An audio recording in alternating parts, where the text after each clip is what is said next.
C4, segundo movimiento, el gambito del rey. Visto en la partida de Kieseritzky, vimos que arrancó justamente con esta apertura. Apertura violenta, apertura que espera que las negras capturen el peón y por lo tanto abandonen el centro, y el plan de las blancas en algún punto, miren, yo voy a hacer como jugadas muy malas. Es decir, voy a desplegar el plan blanco. El plan de las blancas sería desarrollar el caballo, en alguna de sus líneas por ahí sacan el alfil, pero es tratar de desarrollar rápidamente. Voy a hacer toda una serie de jugadas malas de las negras para simplemente mostrar el plan blanco. El plan blanco sería poder conquistar el centro. Voy a hacer otra jugada mala de las negras. Recuperar el peón entregado. Entonces si uno recupera el peón en un gambito, no has regalado nada y te has conquistado el centro. Vuelvo a hacer otra jugada sin sentido. Y el plan de las blancas se completa con el desarrollo del alfil por F7, por C4 para presionar en F7. Vuelvo a hacer una jugada sin sentido. Y las blancas, cuando hagan el enroque, además, la intención de las blancas en el gambito del rey es que tu columna al hacer el enroque ya directamente es una columna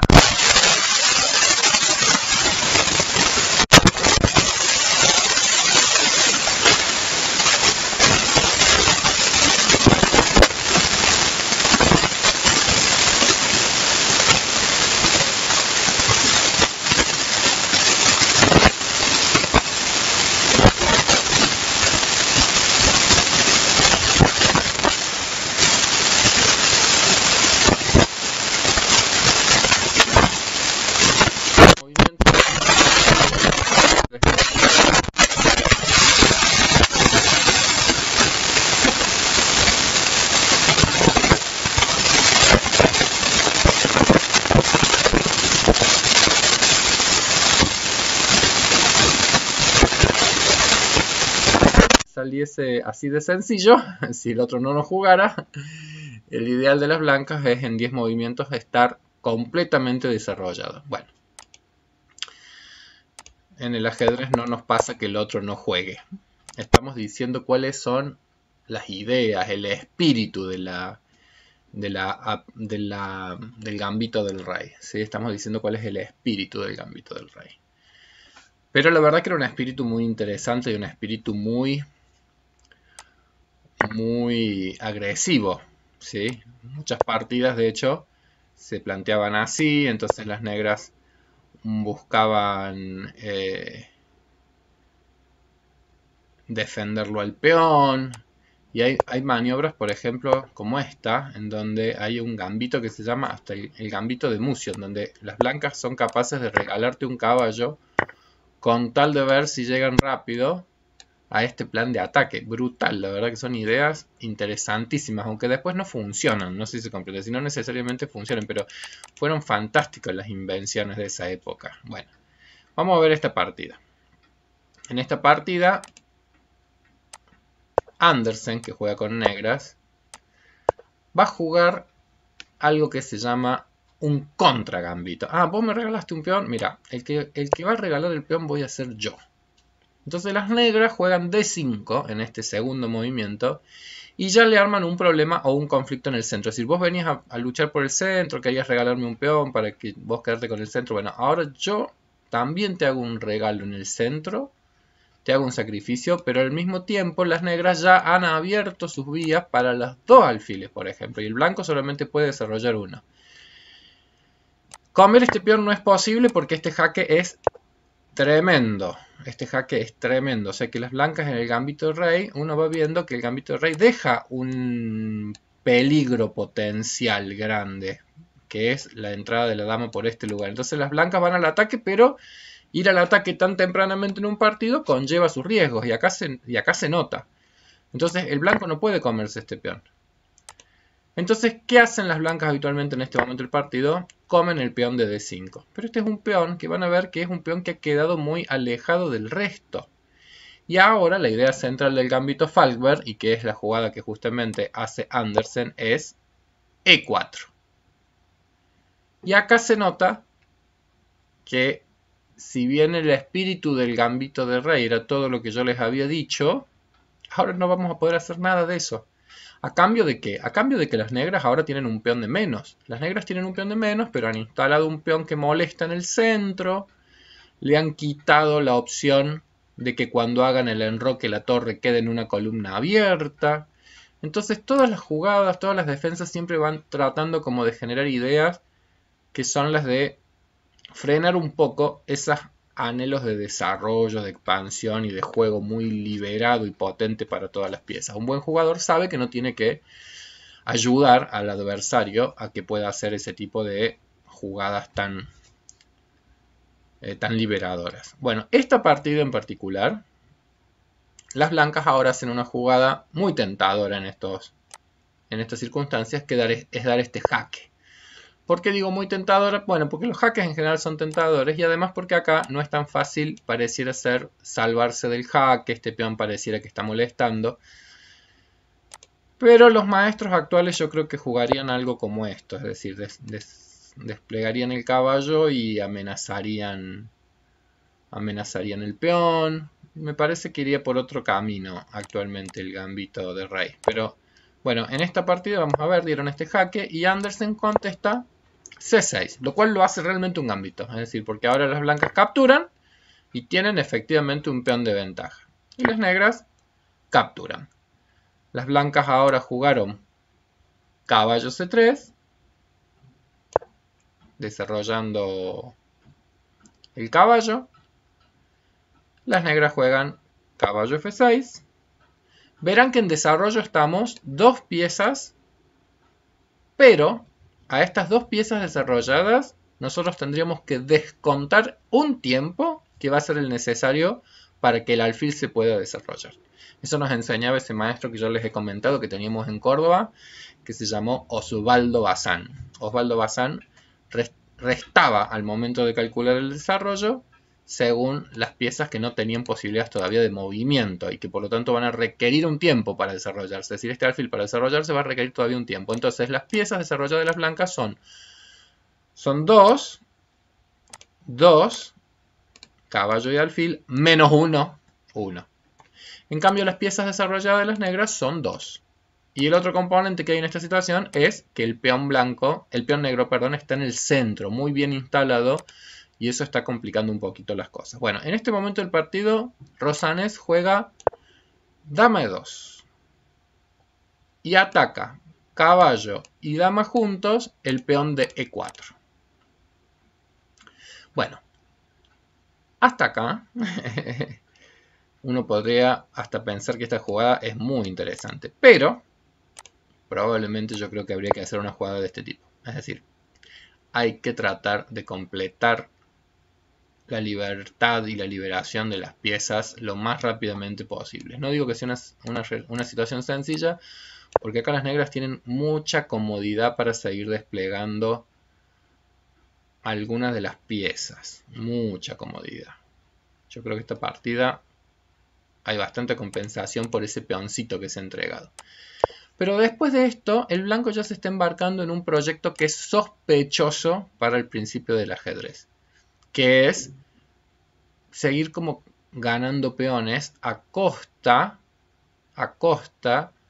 de tratar de que todas las piezas vayan entrando en juego. Entonces ahora las próximas dos jugadas de las negras son extraordinarias, son muy buenas, son muy buenas y son muy sencillas, son muy naturales. No se preocupa por defender el peón, caballo por. Ahora nos amenaza saltar con jaque, comiéndonos un alfil incluso limpio.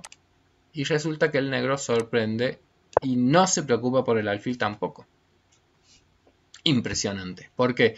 Porque el blanco ha destinado tiempos para llegar a la captura de un peoncito del centro. Pero ahora se descubre que si llegáramos a capturar, por ejemplo, este alfil, las negras harían este movimiento y sonó la dama que ha quedado en una situación de clavada absoluta con respecto al rey N1. Y ahí uno empieza a percibir la tragedia que significa que uno haya quedado, como quien dice, con desventaja en el desarrollo de las piezas, ¿sí? Haya quedado retrasado, que el rey no se haya podido enrocar y guarecer. Todo eso empieza a mostrarnos la tragedia, que significa estar como demasiado obsesionado por ganar algún peoncito, en vez de obsesionarse por lo que hay que obsesionarse, que es más bien que puedan salir las piezas, que podamos enrocarnos, que podamos tener seguridad de nuestro rey, así que podamos hacer cosas no tan ligadas a esa obsesión material, tal vez de ganarnos un peoncito, sino de lograr esos que son los ideales de la apertura, y que son que las piezas, como van a valer por lo que hacen, estamos sonados porque estas piezas no están haciendo nada, y no estamos logrando que lo hagan. Entonces el negro jugó hermoso. Alfil C5, las piezas valen por lo que hacen. Miren lo que es la ubicación de este alfil. Enroque, caballo por, enroque. Las piezas valen por lo que hacen. Miren lo que va a ser la posición de esta torre y el poder que va a tener en esta columna abierta. Y sobre todo el desarrollo se nota con una fuerza enorme cuanto más abierta está una posición. Es decir, cuantos menos peones hayan en la zona central, más se va a notar la ventaja que se está sacando en el desarrollo en este juego. Si comparan esta torre negra con cualquiera de las torres blancas y van a ver que hay una diferencia abismal. En la partida entonces el blanco jugó alfil por C6, B por C6, no me estoy olvidando nada, alfil C5, caballo por 4, enroque alfil por C6, B por C6, muy bien. Por supuesto que ahora no puede comer por lo que habíamos dicho, entonces jugó D3. Bueno, con lo cual ahora sí ya hay que tener cierto cuidado, no vaya a ser que me coman y cuando después venga la torre yo me vuelvo al mismo lugar. Entonces ahora está como en problemas. Entonces juegan las negras y las negras, ¿qué movimiento hicieron? Torre E8. Torre E8. Entonces clavan con más fuerza a este caballo, empiezan ahora a presionarlo cada vez con más piezas, van a hacer de ese lugar un punto débil, ¿sí? Muy bien, juegan las blancas. Las blancas en este momento hicieron alfil a D2. No había muchas opciones, porque este alfil si llegaba a salir a este lugar, te capturan esta pieza, te capturan el caballo, y en caso de que vos captures, te capturan con la torre y se vuelve a sentir la presión de tener en esta columna abierta el rey y la dama. Entonces el alfil no tiene posibilidades de salir a este lugar, ¿sí? Entonces salió el alfil a este lugar y por supuesto que me parece que ahora ya el plan o la idea va a ser ver si puedo hacer el enroque largo como estrategia defensiva. Bueno, la partida siguió así. Caballo por E4. Bueno, para recuperar el material hay que comer. Y ahora otra jugada exquisita que muestra la calidad de Andersen para jugar. Alfil F5. Despliego piezas. Voy desplegando cada vez más piezas. Posición abierta donde tengo muy interesantes columnas. Donde los alfiles van ganando cada vez más fuerza. Estamos en una posición muy linda de cómo las piezas negras van ganando fuerza. Entonces cuando juegan alfil F5, la amenaza es gravísima. Entonces casi que obligadamente el blanco avanzó, con lo cual este alfil se hace más potente aún y podríamos comernos ya mismo este peón.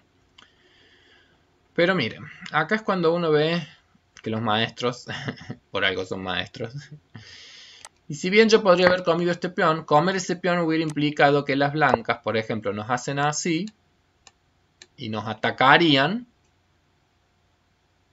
tanto al alfil de C2 como al alfil de C5. Y quedarían dos alfiles bajo amenaza. Y podría resolverse el asunto jugando tal vez alfil por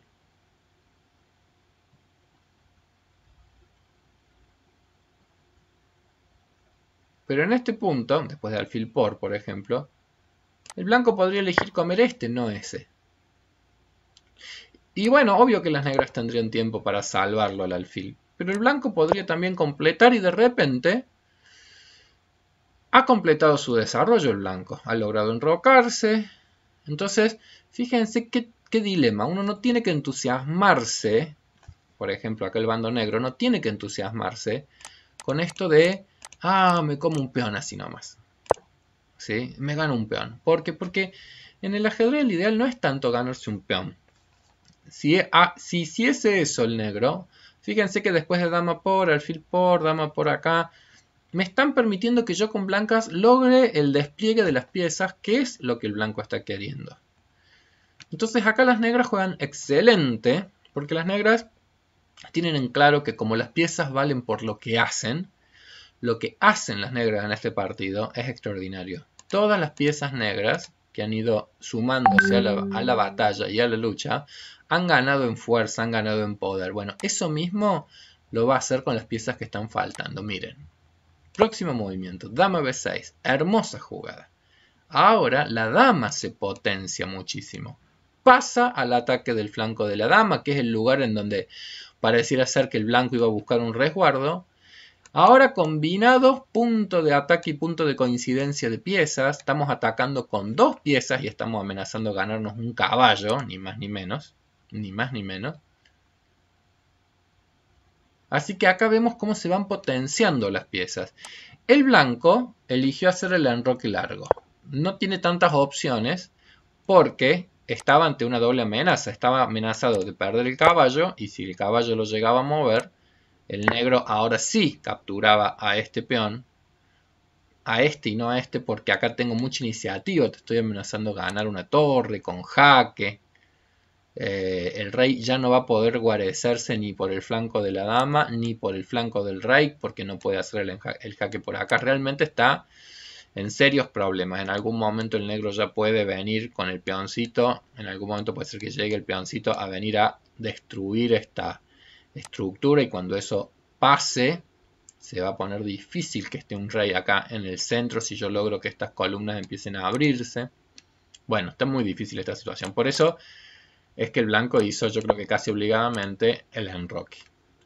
Bueno, las próximas dos jugadas negras son preciosas también, porque, insisto, como las piezas valen por lo que hacen, nunca van a comerse un caballo que no vale nada. Es decir, eso es un maestro, ya lo recontraré, que te sabe. Ese alfil por ese caballo sería un error garrafal. Nunca un maestro va a cambiar una pieza que vale tantísimo por una que ni siquiera se ha movido, a menos que gane algo. Si no, no tiene sentido. Como las piezas valen por lo que hacen, miren lo que hace este alfil.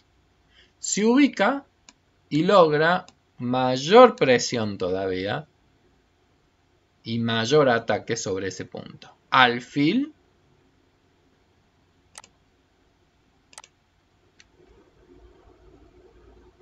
D4.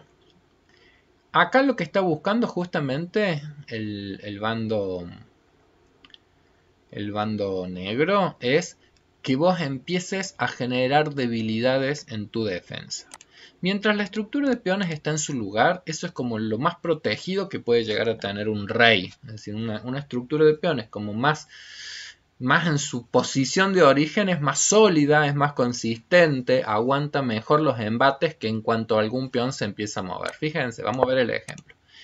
Al jugar acá yo ya estoy amenazando jaque mate en un movimiento porque el alfil y la dama están coincidiendo, punto de coincidencia de piezas, en B2. Entonces estoy armando un... Si un peón, por ejemplo, el alfil, si se moviese acá, si se moviera a este lugar el peón, bueno, en cuanto uno empieza a mover un peón, ya hay casilleros que empiezan a quedar más débiles, que son los que antes el peón controlaba. Bueno, entonces, por ejemplo, ¿qué podrían hacer las negras en este momento? Desplazar la dama en este lugar y desde ahí estarían amenazando. Por un lado, una muy directa, el jaque mate por acá, pero por otro lado, una más indirecta, que es entrar al ataque por un casillero débil, dar jaque, punto de coincidencia de piezas. Ahí es cuando uno ve de qué se trata, que uno siempre en el ajedrez, cuando está atacando, tiene que tratar de incitar a que el adversario arme puntos débiles para que yo en el ataque los pueda aprovechar. ¿sí? Es decir, como las piezas valen por lo que hacen más si voy logrando que se debilite la estructura de los peones y me va posibilitando que mis piezas puedan hacer aún más daño, puedan tener aún más fuerza, puedan tener aún más poder. Entonces esta partida es paradigmática por eso, porque fíjense cómo hasta acá las blancas tienen una estructura bastante sólida para la defensa y ahora las negras la van invitando a que esa estructura se afloje, se vaya desarticulando, defienda menos. B3, te salvaste del jaque mate, pero dejaste casilleros frágiles.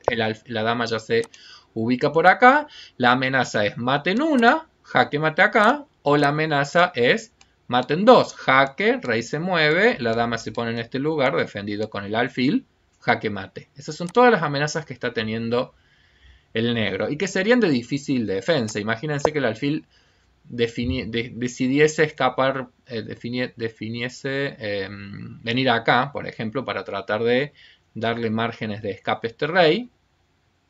¿Ven? Entonces si doy jaque, en vez de venirme acá y que me dan jaque mate, me podría venir a este lugar, ¿sí? Bueno, yo creo que esta situación igual sería tremenda, porque yo traigo otra pieza más al ataque. Y esto estoy amenazando una descubierta del alfil que sería brutal y que no hay cómo salvarse de esa descubierta del alfil. No sé qué. Estoy seguro que acá se desequilibra completamente el partido. Completísimamente se desequilibra el partido.